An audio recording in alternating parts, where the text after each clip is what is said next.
मो मां माने ऋतुवती हेले 7 दिन पर्यंत 7टा दोष कोन से 7टा दोष कोन 7टा दोष कवि नीति शास्त्र में कहिले प्रथमे हनि चांडाल द्वितीय ब्रह्मघातिनी तृतीय रजसी कन्या चतुर्थे राक्षसी भवेगे पंचमे पतिता नारी षष्ठी ससरासरान सप्तमे शुभगात्राणी स्वामी से गति कवि नीति शास्त्र में कहिले प्रथमे हनि चांडाल मो मां माने ऋतुवती हेले प्रथम दिन चांडाली रूप को धारण करे पुरुष जदि तांको पुर को जाए अल्प दिन भीतर मरु द्वितीय ब्रह्मघातिनी द्वितीय दिन रे पुरुष गले ब्रह्महत्या दोष लागिबो तृतीय रजसी कन्या तृतीय दिन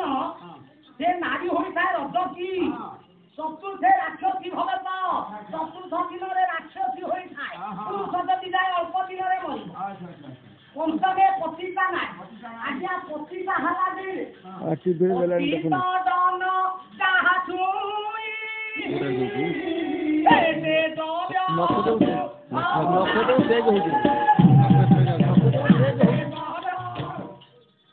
ए चलती जगन्नाथ दास ओडिया दौड़ी तो टेक दो पतिता लगे देखिए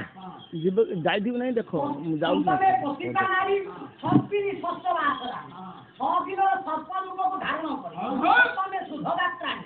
7 दिन शुभ स्नान कर पितृपुरुष मान को जलदान दे स्वामी सेवा कले